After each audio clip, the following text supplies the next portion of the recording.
Hey guys, today is episode 1 of the Boss and Branded podcast, building one's spectacular successes through branding.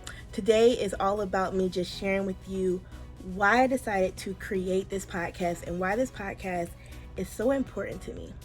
All right, guys, let's get into it. Attention! Cha-cha-cha! Okay. Attention, this is not your everyday blog branding podcast. I help impact driven entrepreneurs increase their presence and their visibility and get their message and their offers out to masses. In the past year, I've worked with entrepreneurs, helping them elevate their brands and truly make an impact in the lives of their customers. My name is Carrie Thomas Amaro, and listen as I cry and I laugh and I climb my way to a 7-figure a year business. We're going to be talking about what online entrepreneurs are actually doing to increase their presence and scale their business. Listen as I break down marketing and branding strategies that the entrepreneurs are actually using in their business right now. Comfort tactics, stay for fun, and stay for last.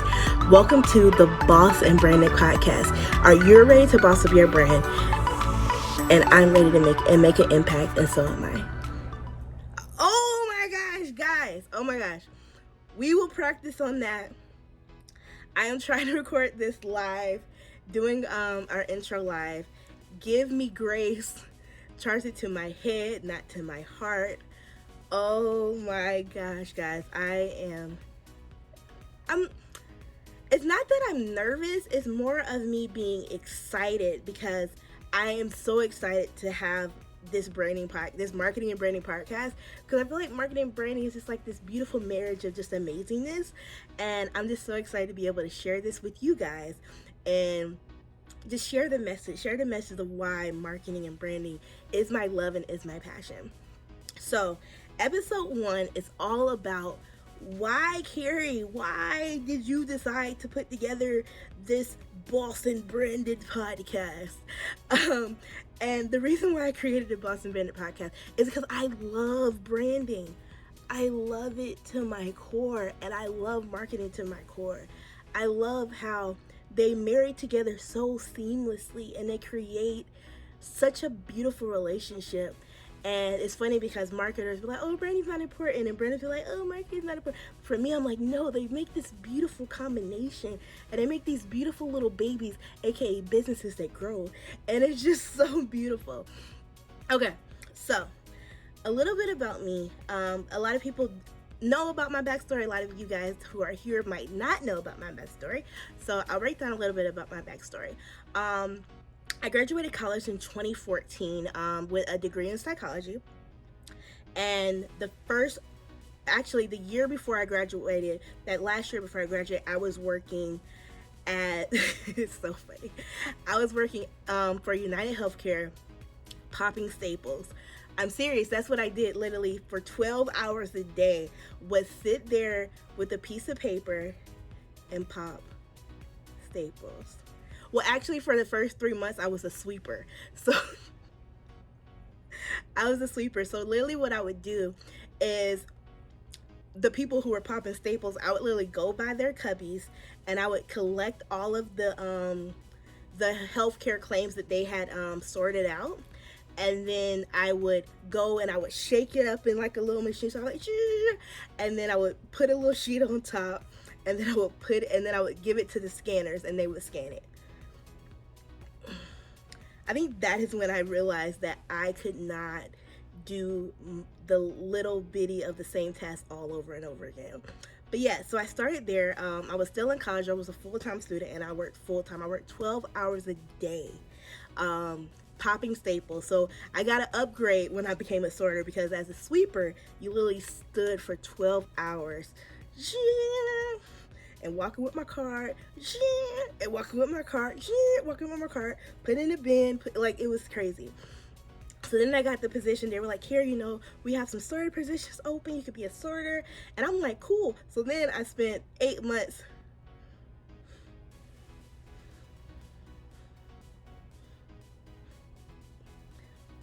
You see, this is what I did. You see it? This is what I did. For 12 hours. I was like, this can't be me. I was like, at that moment, I knew that what I knew, I didn't know what I wanted to do, but I knew what I didn't want to do. And I was very lucky to be there because I was there with a lot of women who were in their 40s, and that they were very happy and okay with it. But I knew then that that could not be my life.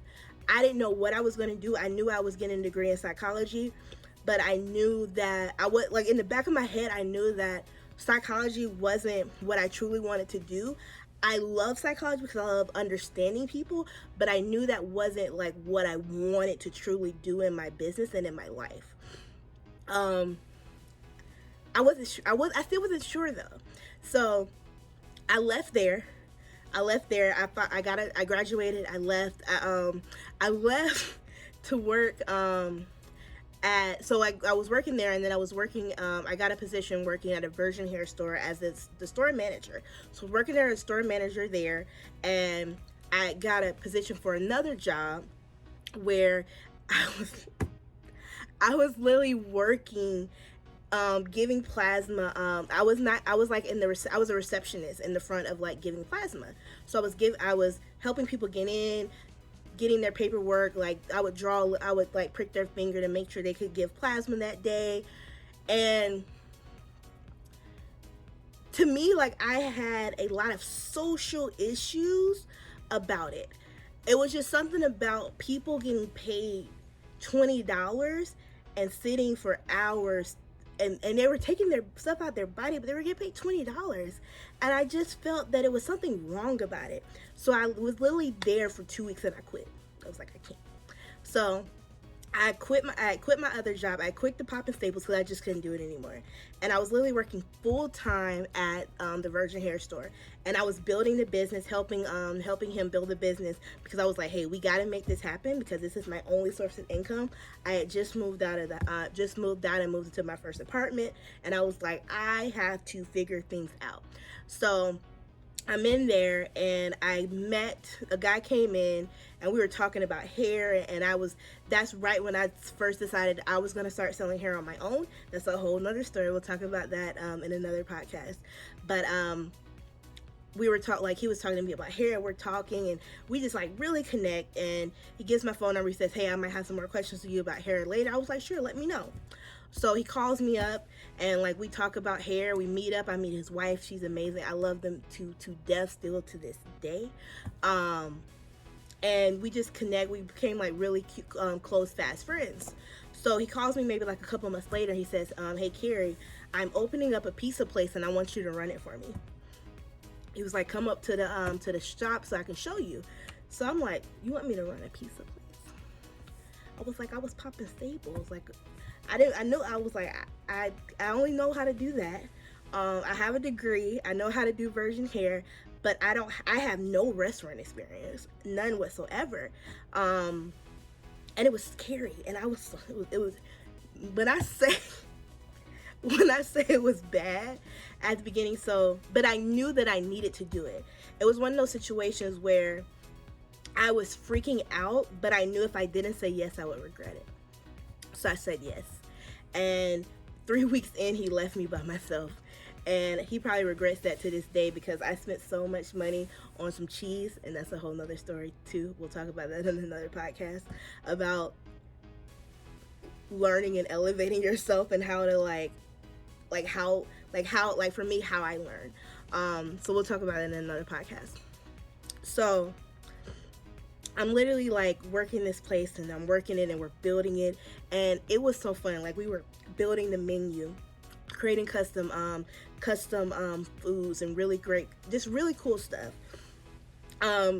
Engaging with the community. Like I was all in I was in like the Chamber of Commerce. Like I was doing all the things. And I was there for over a year, and I got to a point where I was making the money that I need to make, but I didn't have health care.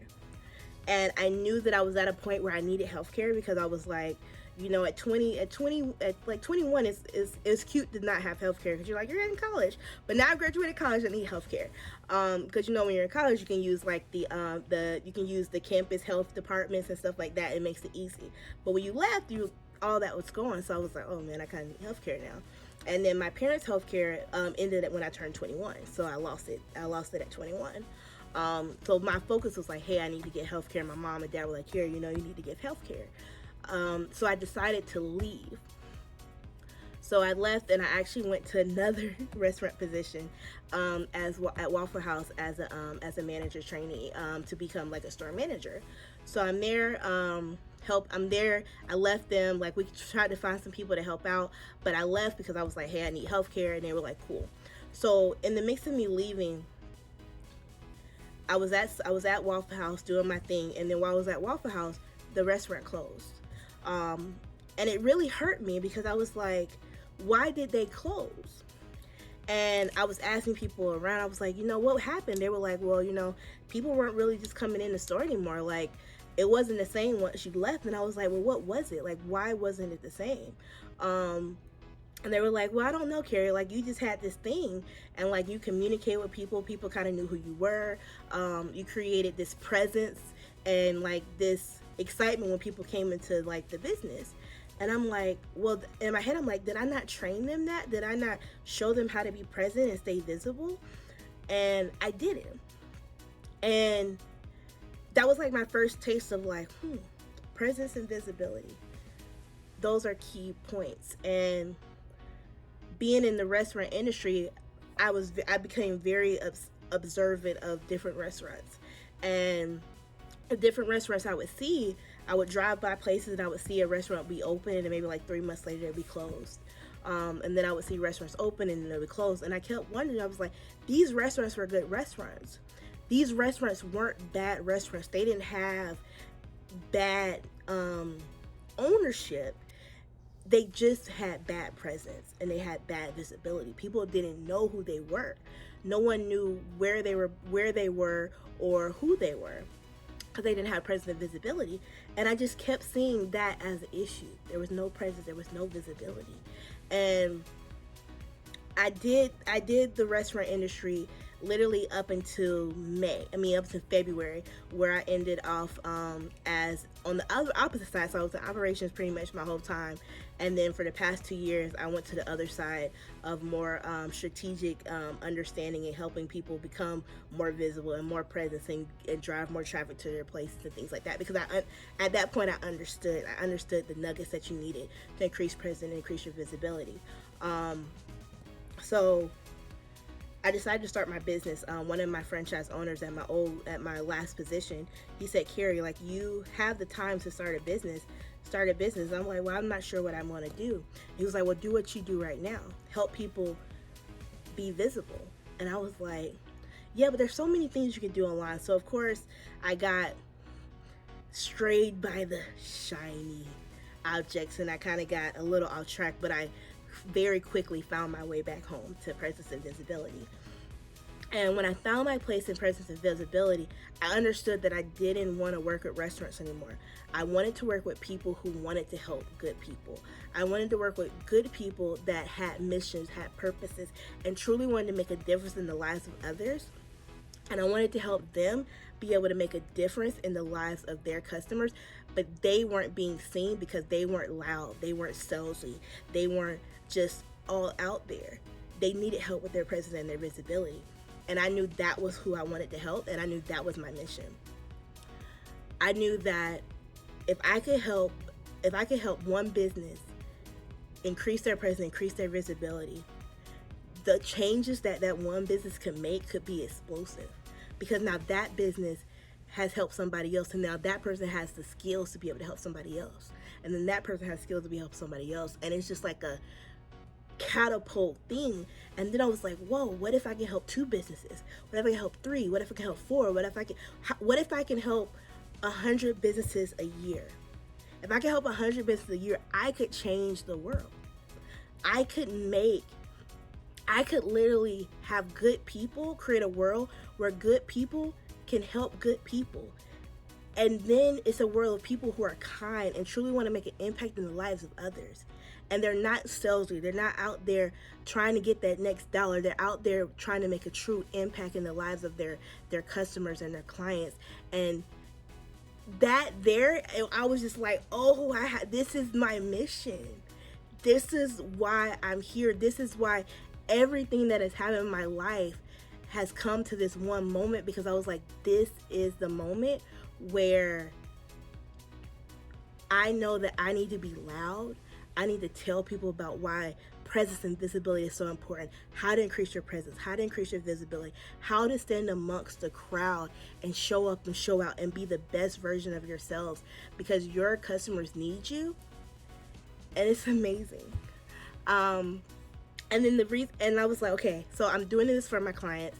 I'm preaching it to my clients. My clients are feeding in. They're like, yes, Carrie, we understand that presence visibility is important. We understand it. We're doing it. And my clients have gotten some amazing results. They've made some amazing impacts, and it's so amazing. And I was like, I need to do this on another scale. I need to be able to help more people increase their presence and visibility. And I said, what if we created a podcast where we talk about presence, visibility, marketing, branding, and how they all circle in together, and how if you increase your presence and visibility, you don't have sales problems. You don't have the problems of not knowing, you don't have those lead problems. If you have presence and visibility, all those problems that you were worried about, you don't have anymore. You don't have to worry about ads, because guess what? People know you. You have raving fans of people that love you and truly believe in your message, and that to the core. And that's what it's all about. That is why I created Boss and Branded Podcast, building on spectacular successes through branding, through presence and visibility, creating successes in your life, in the lives of your customers, and the lives of your customers' customers. That is why, guys. So welcome to the Boss and Branded Podcast. It is going to be fun. It's going to be exciting. We will literally be talking. We'll have guests. We'll have guests that come on, and I'll ask them questions. We'll have conversations, and we'll talk about how to increase your presence, what were the tools that they use to increase their presence and visibility. How are they using those tools to scale their business? What type of marketing tips can you use to increase your presence and visibility online?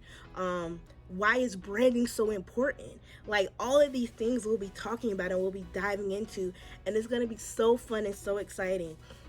And I'll be giving you my tips and my tricks, and I'll be giving you all the things, and I'll be giving you guys freebies and little things that I have to kind of like help you bridge that gap between your customers finding you and you finding your customers. Because you have a mission, you have a message that you need to get out to the world, and the easiest way to do that and the best way to do that is by increasing your presence and visibility and standing out amongst the crowd. All right, guys, that is the wrap. That is a wrap of episode 001.